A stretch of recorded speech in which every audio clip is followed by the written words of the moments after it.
Kublai Khan, who was Genghis Khan's grandson, wanted to rule all of China. He believed the Mongols should control the whole country. First, they went after the Juqin dynasty in North China, with a bit of help from another group, the Southern Song.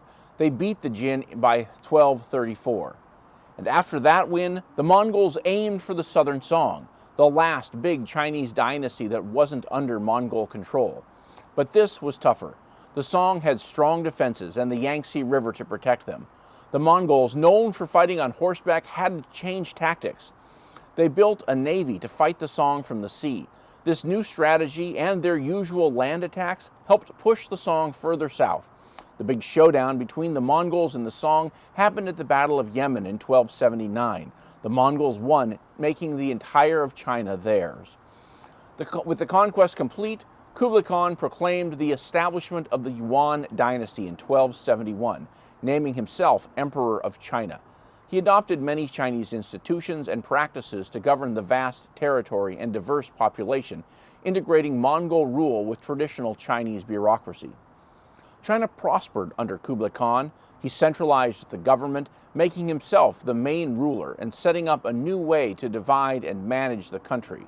This setup was later used by other dynasties too. Even though Kublai Khan trusted Chinese advisors to help run the country, he still put the Mongols in the most powerful jobs. The society was ranked.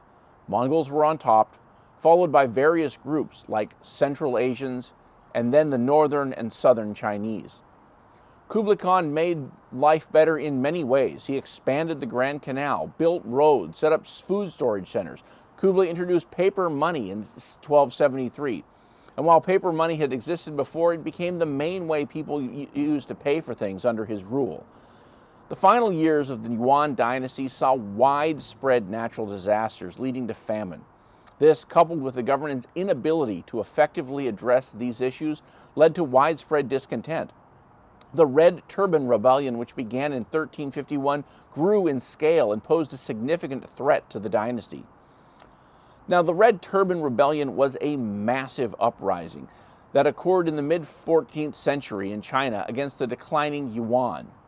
The name Red Turban derived from the headwear the rebels, which were seen as a symbol of resistance against the Yuan rulers.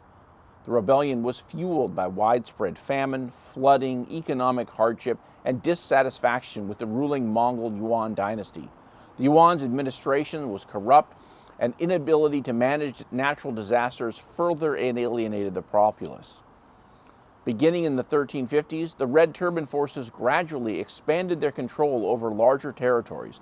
The rebellion gained momentum as the Yuan dynasty weakened due to internal strife and ineffective leadership.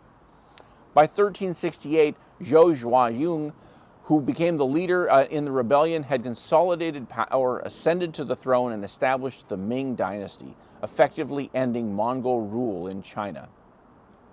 Togon Temur, the last Yuan emperor, fled from the advancing Ming forces in 1368 and tried but failed to reclaim his capital. He dies in 1370, marking the end of the reign of a significant Yuan presence in China. The last remnants of resistance, led by Prince Yang, fled to Manchuria and were defeated by the Ming in 1387, marking the complete end of the Yuan dynasty. So I hope you've enjoyed this presentation on the rise, prosperity, and then eventual decline of the Yuan Empire.